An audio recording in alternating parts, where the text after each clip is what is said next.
Welcome to an overcast Olympia Stadium in Baton Rouge as we're getting set to present MCLA Lacrosse featuring the LSU Tigers against conference rival, the University of Louisiana-Lafayette Raging Cajuns. The rain is held off, and that's especially good since we're expecting a night of high-intensity lacrosse featuring two of the most explosive scorers in the MCLA game. Good evening, I'm J.R. Ball, and I'm joined in the booth tonight by former LSU lacrosse goalie Paddy McClernon. And also on our team is LSU women's lacrosse coach Casey McDonald, who will be providing sideline reports throughout the game. Paddy, on paper, this looks like a game between two teams going in the opposite directions. LSU comes into tonight's contest at 7-3 overall, 1-0 in conference play, and ranked 25th in the Lax Power computer poll. That said, these next 2 weeks will be huge in determining the fate of a Tiger team in contention for a conference title and a playoff berth. Their opponent tonight, Louisiana-Lafayette, is 3-8, 0-3 in the conference, and it's a squad that's been hit by numerous injuries and misfortune this year. The Raging Cajuns are looking for end-of-year positives, and nothing would be better than knocking off bitter rival LSU and putting a dent in the Tigers' postseason hopes. So, Paddy, given the stark contrast, what are you looking for in tonight's contest? No, JR, something that I'm really looking forward to is at the Face-Off X. It's going to be Ashton Monglene versus Lane Farrar. Ashton's coming into the game with almost winning 70% of his face-offs, and Lane Farrar is coming in almost at 65%. Another thing that I'm looking forward to watching is Hunter Stinson. Hunter Stinson is attackman for LSU, comes in hot, and he transferred from ULL, so I know that he had this game marked on his schedule, so I'm looking for a great game from him. Well, I know the Stinson family is in attendance, but before taking a closer look at tonight's contest, let's look at some background on lacrosse in this Lacrosse 101 video. ULL.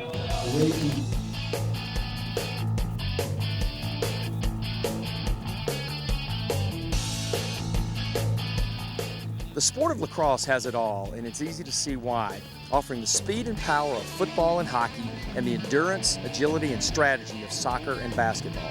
Lacrosse is both exciting to play and thrilling to watch. Hi, I'm Jeff Eccles, head coach of the men's lacrosse team here at LSU. You may be surprised to learn that LSU has actually had a lacrosse team since 1973, but last year we had our best year ever, finishing 8-5 on the conference. We play in the Men's Collegiate Lacrosse Association, which is equivalent to kind of our NCAA, and we play in the Lone Star Alliance Conference, which is primarily based of Texas teams and a few teams outside of Texas. The men's game of lacrosse is played on a field roughly the size of a football field, with goals placed 80 yards apart. There's 10 players on the field at a time, a goalkeeper, 3 defensemen, 3 midfielders, and 3 attackmen. 4 players must stay on the defensive half of the field at all times, and 3 on the offensive half of the field, and then 3 midfielders play on both sides of the field. The game is played with a hard rubber ball about the size of a tennis ball, and the stick is made from plastic, metal, and sometimes a wood shaft. Please enjoy the broadcast, and thanks for supporting the LSU lacrosse team. Go Tigers!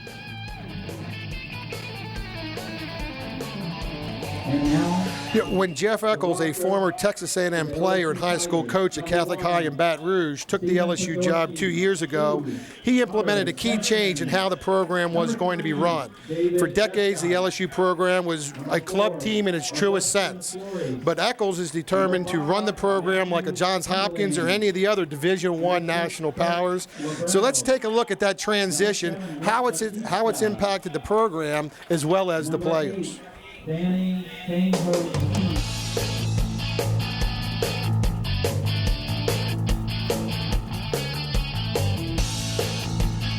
When I first came here as a freshman, it was kind of a surprise, coming from high school, it was a lot different. It was a lot more lackadaisical. People didn't really take it as seriously, I guess.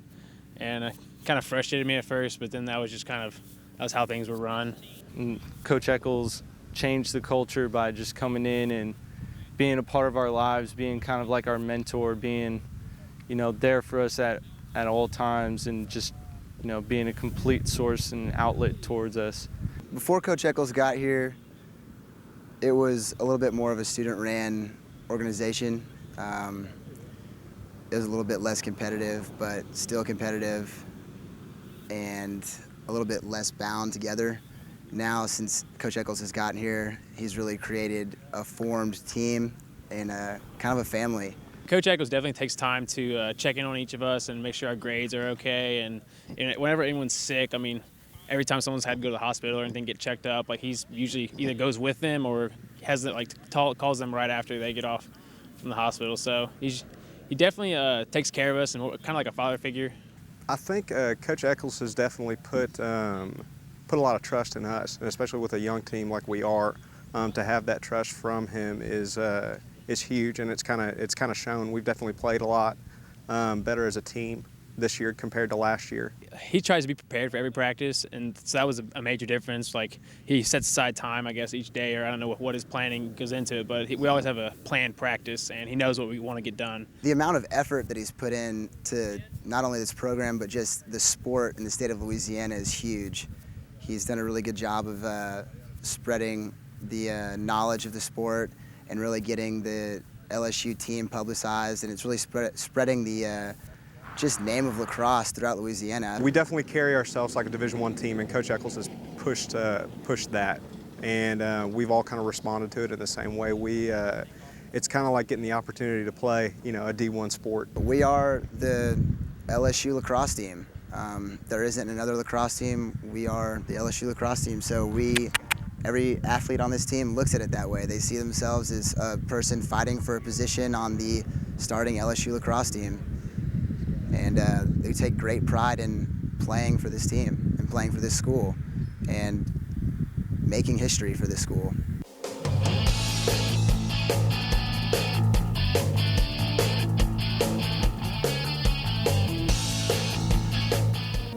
Okay, let's turn our attention to tonight's game, Patty. Let's take a look at the key players in tonight's contest. All right. For LSU, I have Hunter Stinson, Thomas Brown, and John Patrick O'Mara. We have Hunter. He's a senior, 35 goals, 56 points, and he'll be fun to watch tonight.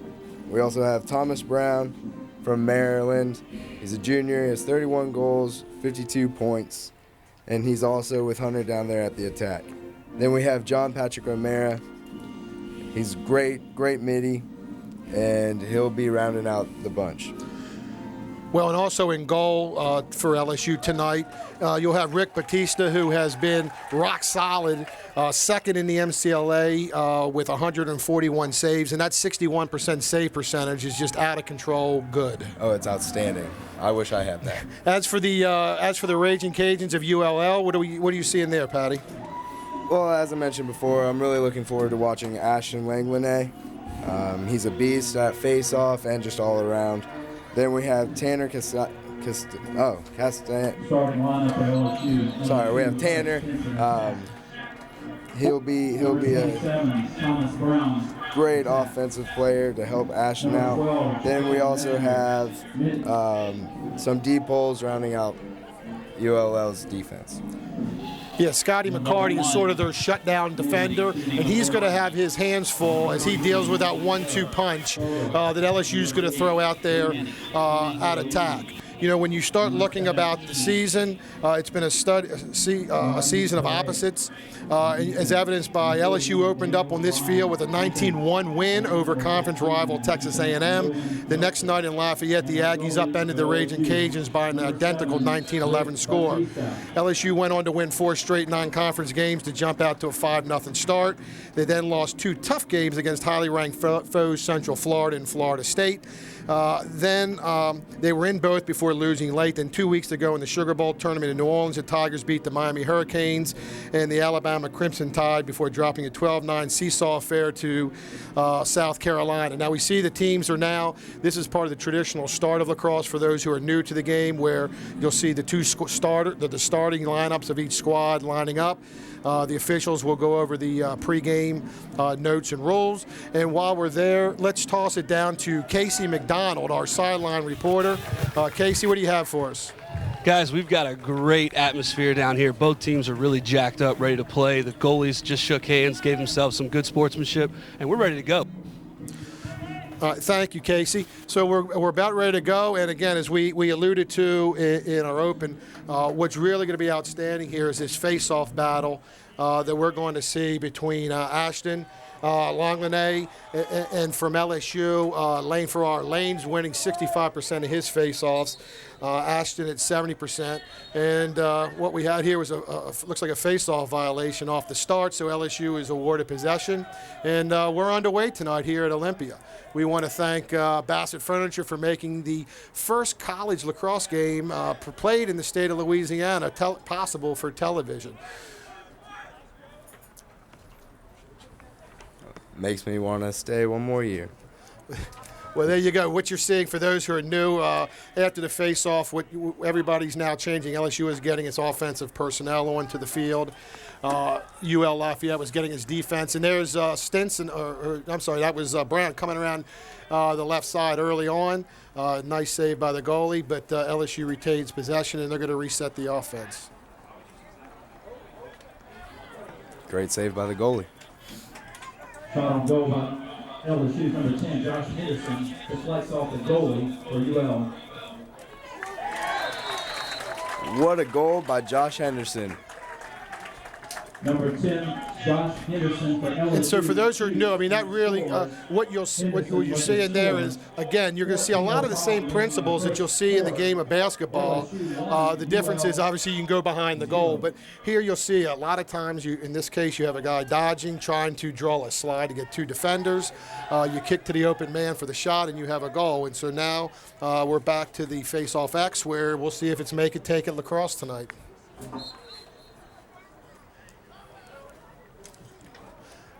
Ashton actually won the draw, but the ground ball is captured by LSU. So, again, we are going to have make it, take it lacrosse. LSU will get it into the box, and then you'll start to see them change personnel. But no, ooh, off the pipe. Shot on goal, 10, Josh Henderson, deflects off the pipe.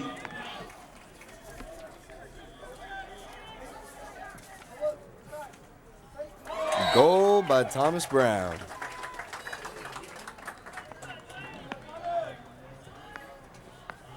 So quickly, this is probably the thing that UL-Lafayette was most concerned about, and that is falling behind early. This is a game where the Cajuns need momentum. I mean, they are going to be outgunned. LSU is a more talented and deeper team. They need to hang around in this contest. The flip side is I do know, particularly LSU's guns of Stinson and Brown, they like to get off the fast starts.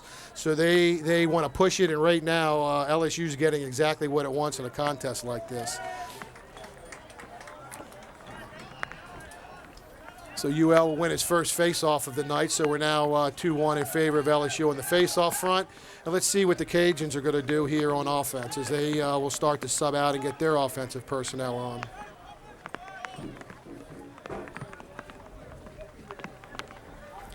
Looks like the rain's starting to come down. It looks like right now they're in a circle or zero formation on offense, which means all 6 players are going to be around on the perimeter of the attack box. Credited with the save, goalie Rick Batista. So now we're going to dodge from X from behind. He's coming around the right side, tries to kick inside the slot on the left-hand side. Mishandled and a save by our goalie, Batista. Going to be his first save of the night. Stinson pushing. Let's see if he's going to run through everybody. Oh. I think Hunter may have been a little bit too excited there, going through 3 defensive players. Might have been wiser to pull it out and then kick it to the wing.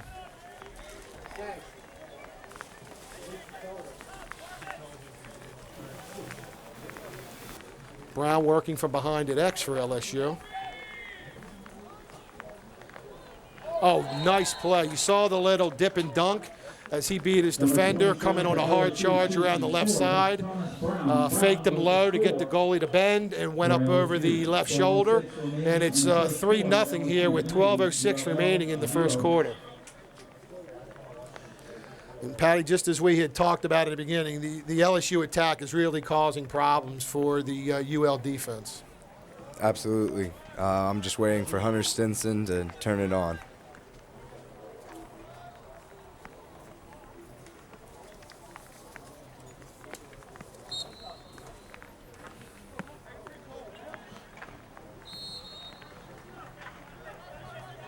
An LSU awarded possession. They called a hold on Ashton Langlanay there off the face. Oh, wide open. Oh!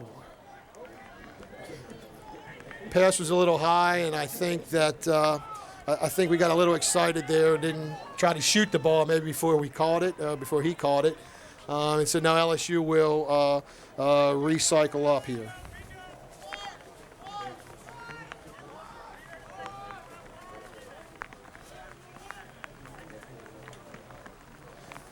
Looks like LSU's going with its second-line midfielders at this point right now. And they're looking to jam that crease. I tell you what, you had a nice cut there from Ryan Carver, and the pass was a little off. But it's clear when they get that ball at X with this second midfield line, they are really just setting the cutters down the alley to try to jam the crease in front of the net.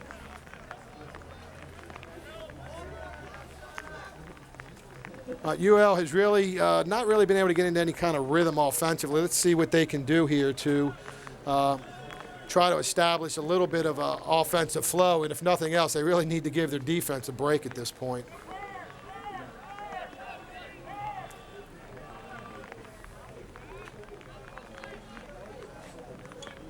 So they set up and they're rolling. It looks like they're in a bit of a front. It looks like a 2-3, but they're rolling around trying to force a mismatch there. And again, that's a case where I think the desire to get to the goal may have outweighed when you saw the double sitting there, and probably not the soundest of plays.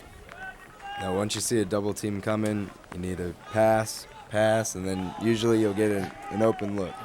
Yeah, it's really amazing. You'll see this a lot in youth lacrosse. Somehow, when that double team comes, the two things you never see is the guy whose man left you doesn't cut to the goal, and somehow the guy just sort of freezes and says, oh, look, a double's coming. Let me go get hit. Right. You would think at some point natural instinct would say, let me get rid of the ball, but I guess the desire to see the goal or get those points outweighs that. So LSU's now bringing back its first midfield on this run. Here we got a dodge coming down the right alley. Oh, nice swing back reverse, and one more time pass. Oh, good stop by the goalie. Josh Henderson, LSU takes a shot, but it's blocked. But I liked what LSU was doing on their rotation. I mean, they had the alley dodge.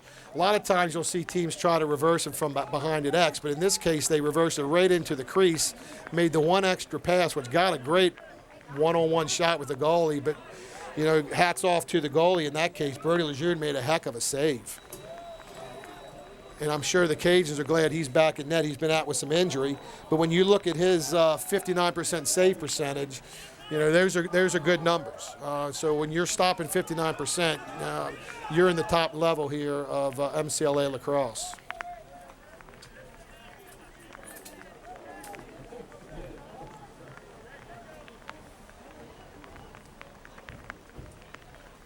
Now, for those who are watching at home, you'll see number 8. He's a long stick midfielder. They're going to run him off to the defensive end and bring an offensive midi on.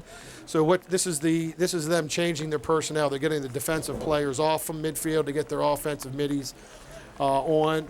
And while this is going on, the attack is just going to sort of hold the ball at X till they can get even up to 6-on-6 lacrosse.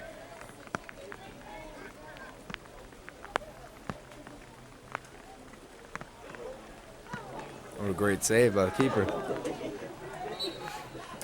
This will be a time, and they go, you know, for those who haven't watched the game, when the ball goes out of bounds after a shot, and there's a case where you got to take one more step to glory for that one. I think he rushed it. But in the sport of lacrosse, when the ball goes out of bounds after a shot, whoever's closest to the ball when it goes out of bounds is awarded possession.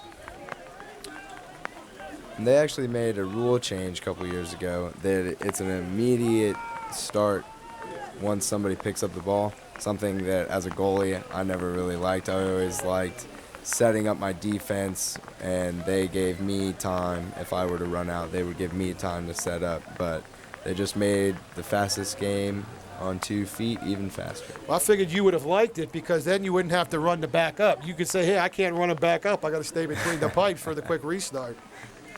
That way you could yell at the D-poles, get on your horses and go.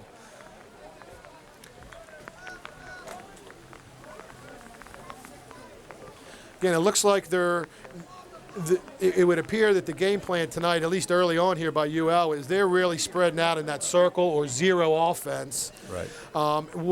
And just like LSU did on its last possession, they're then sending cutters down from up top at midfield. I remember it from last year. What they try to do is spread out the defense. So if somebody gets beat one-on-one, the slides are going to be a lot longer. So as a goalie, you're commanding the defense, and you should have everybody kind of slough in, not play your man so far out. So if somebody does get beat, then you'll be able to make the slide. Okay, it looks like LSU's back out with its first midfield unit as they will work the ball up top over to Ross or Baker. This is Ross's second game at midfield. They've had to move him there because of some injuries. And so there's some players that are shuffling at new positions tonight. For example, Josh Henderson, the left-handed attackman, has been a midfielder. Although, Patty, I know he played attack in high school, so it's not completely foreign to him. No, it's not. I actually got to play with him in high school. He's a roommate of mine, so I know his tendencies. He'll do just fine back at attack. I will say this, UL is going to have to sort of tighten up what they're doing defensively because they're getting caught ball watching, particularly up top. And there's midfielders are crashing onto the crease. Right now, UL should be very happy that Brody Lejeune's having such a great game in the net because he's keeping this game close.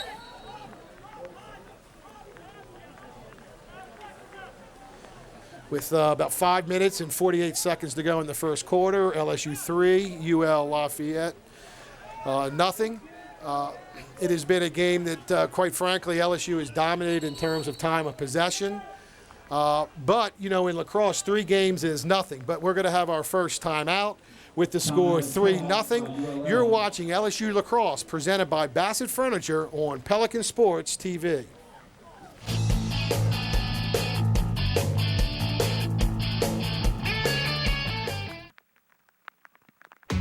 Why would I go with boring when Bassett gives me great colorful options, all customized to match my style?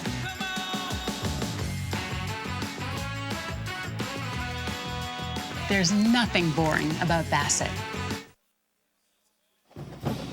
Pelican Sports TV presents Tigers Roar, a live look at LSU football. Join Tommy Chrysan and Chris Landry every Wednesday night for Tigers Roar, live on Pelican Sports TV in Baton Rouge, Lafayette, and New Orleans, and PelicanSportsTV.com.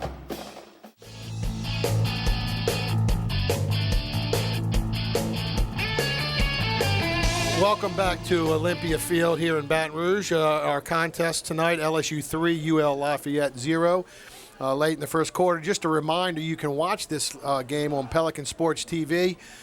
Sunday, March 22nd, it will be on at 4:30 p.m.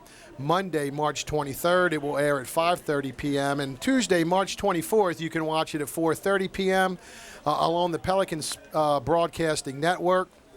It's Cox Cable 113 in Baton Rouge.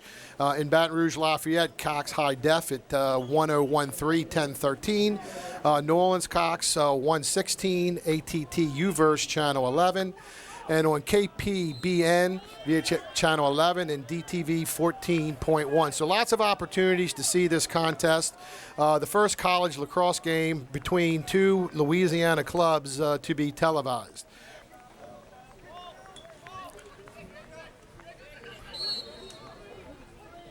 And we had an illegal screen, and the ball will go over. So that is the case just like basketball. I mean, if you're going to set the screen for a guy, you have got to be stationary. You can't be moving. In that case, the UL player didn't have his feet set, picked off his man, and the officials give possession over to LSU.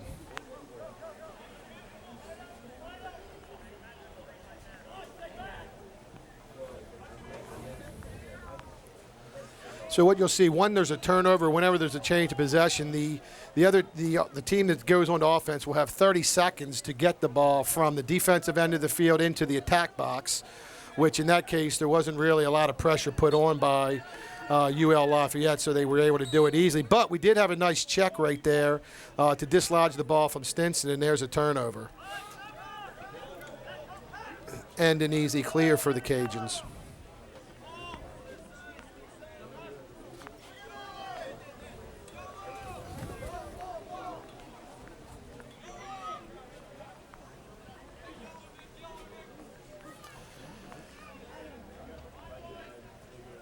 Nick Midbow just had the ball there for the Cajuns. In his spare time is also an assistant coach for the Red Stick Summer League lacrosse team here in Baton Rouge. So he's pretty much living lacrosse year-round. And yet another save. Probably wasn't the smartest shot I've seen taken, but still a nice save by Batista.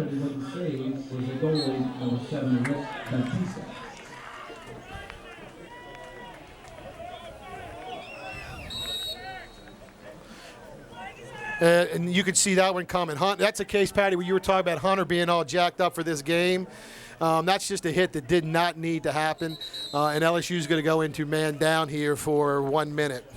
No, not a smart play at all by Hunter Stinson. I think he's getting a little frustrated. The defense is hitting him every time they get a chance, bumping him even if he doesn't have the ball. I think that was just out of frustration. And it's, you really want to get Hunter going, as we talked about in the Open.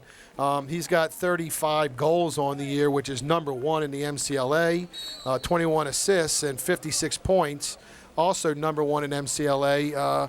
He's a product, as you mentioned, he went to UL-Lafayette for his first 2 years after prepping at St. Thomas More in Lafayette.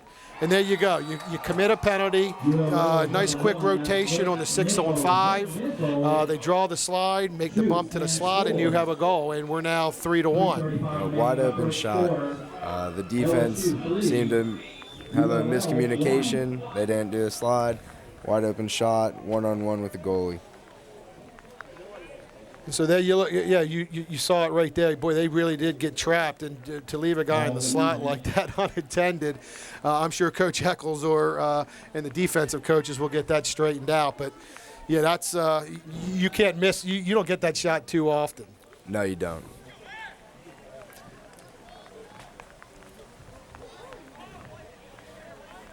Nice job by UL to win the face-off, and they're going to have a chance. And this is how quickly the game can change. Here, nice move into the fiddle. Got lucky there. Yeah, they did, yeah. What's your best friend, the pipe? Oh, absolutely. Absolutely. No doubt the pipe is the goalie's best friend, and it helped Rick there. And now we're going to have a push, knock him into the crease, and UL is going to go one man up again. This one for 30 seconds.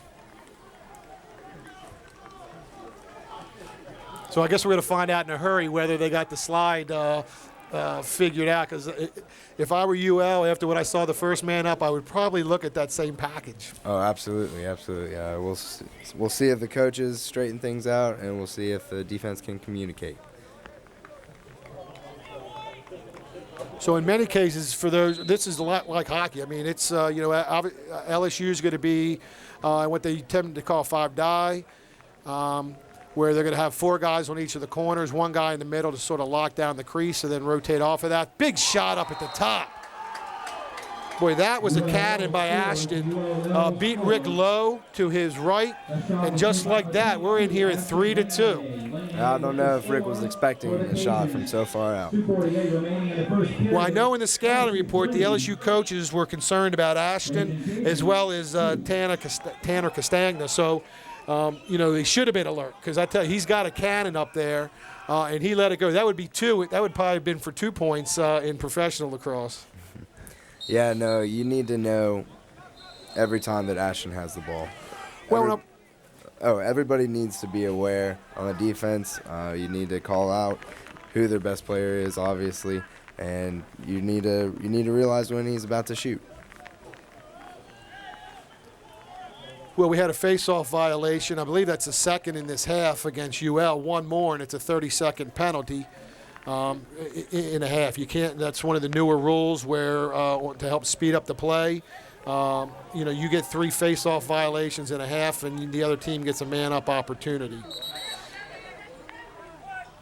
Okay, Casey, down on the field, what do you have for us? Hey, guys, after that second man-up goal, you could tell the mood swing between the 2 sidelines. UL is jacked up, really excited. As you guys mentioned, they went ahead and tried to run the same man-up package and took that second goal from Ashton up top. And Coach Eccles definitely turned around and got on his bench. He's got these guys trying to get something fired up, going through some substitutions here. Casey, thank you much. It looks like you have the best seat in the house with that umbrella there. We really appreciate you being down there. Once again, Well, it looks like we're going to have a penalty here.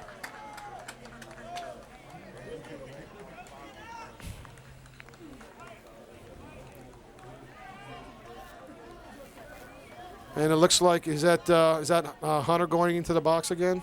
No, that's Thomas Brown. Oh, I'm sorry, Thomas Brown called, and so UL is going to go on the man up again. I think that deep hole did a little bit of acting on that, but it's a great way to draw a penalty.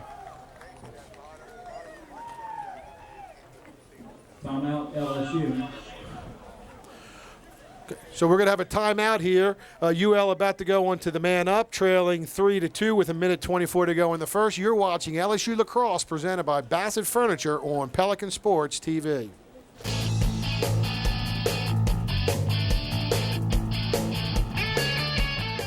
I wanted a gorgeous family room, like you see in the magazines. Bassett helped me with a complete makeover.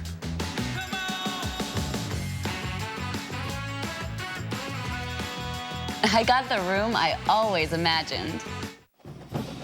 Pelican Sports TV presents Tigers Roar, a live look at LSU football. Join Tommy Chrysan and Chris Landry every Wednesday night for Tigers Roar, live on Pelican Sports TV in Baton Rouge, Lafayette, and New Orleans, and PelicanSportsTV.com.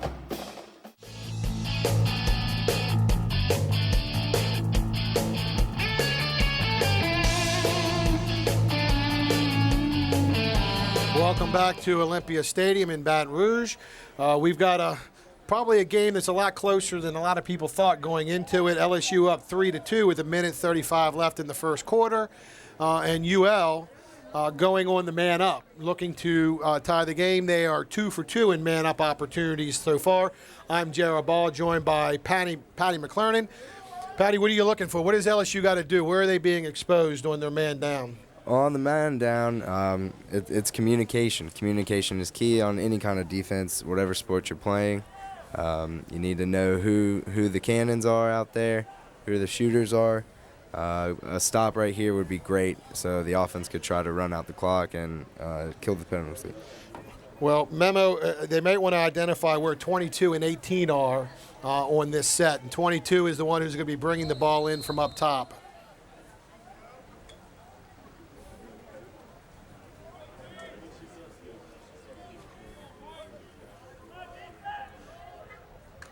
Ooh, nice. I tell you what, a lot of teams will work the ball around to get the defense moving. But I tell you what, UL Lafayette, they go right into it. They don't mess around.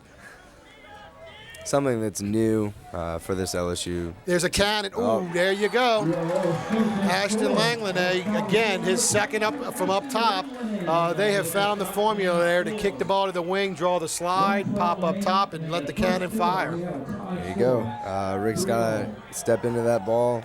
Maybe the rain might have something to do with it, I don't know, but the defense needs to get on the shooter's hands. I was saying right before that goal is something that is new for LSU's man-down defense this year. It's a 5-man rotation as to where last year was a 4-man rotation, and the man on the crease offender would lock off, but this year he's part of the rotation. What that does is it creates shorter slides, so you're able to get to whoever has the ball faster. And here we have there's a quick goal. Transition off the face, and that's one way to stop the run. I mean, you win that face-off, you just roll right down the middle, as we saw there with Steven Podorski off the face, and beats the goalie low to the right, off his right side. I mean, that just shows your placement is everything, because that ball probably wasn't going much more than about 30 miles an hour, but if you put it in the right spot, you're going to beat even good goalies. And LSU really needed that to settle themselves down as they go back up 4-3 with about 59 seconds to go. Casey, what do you have? Hey, guys, we got Josh Henderson down here on the sideline. They called him off for a little bit of an issue with his stick. Looks like there's an issue with tape over the rubber on the end cap. They're making him get that fixed up, so that might have a little issue here with the midfield line as Henderson's moved up and out. So we'll see how that works. And actually, with Josh running in attack tonight, we'll see who they bump in there, whether I know Austin Trier or Looks like Russell it's Baker. Is Austin in Trier, there? Yep. And I know Austin is a player that Coach Eccles has been really high on, the sophomore out of Jesuit. He's a real lunch pail type of player. So, but another turnover, and UL's back on offense. They really haven't been able to do much in the 6-on-6 set.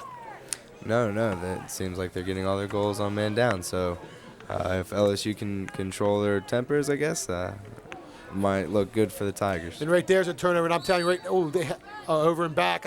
See, now there's got to be a play on because LSU had the clear numbers advantage, and that whistle actually retracts it from there. But that's the end of our first quarter. LSU with a 4-3 lead over University of Louisiana-Lafayette. You're watching LSU Lacrosse, presented by Bassett Furniture on Pelican Sports TV.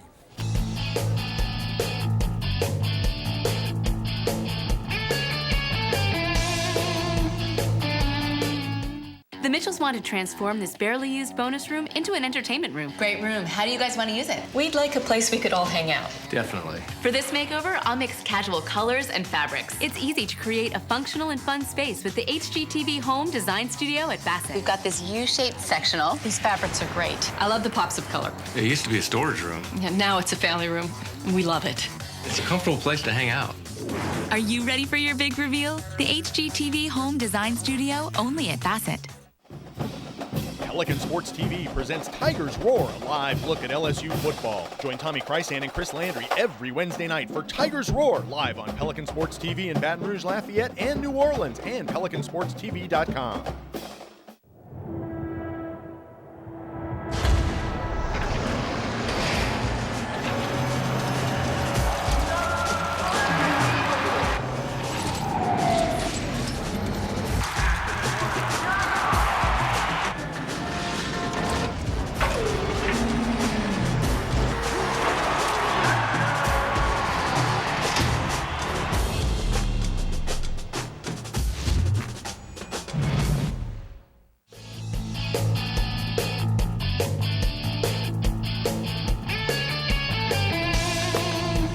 It was an exciting first quarter here at Olympia. It's 4-3 LSU over UL Lafayette as we're getting ready to start the second quarter. It was really a game where LSU got off to a quick start, but then committed some penalties, and the Raging Cajuns scored 3 for 3 on extra man opportunities to get right back into this game. LSU wins yet another faceoff. That may be the biggest surprise, how much success LSU's having at the faceoff.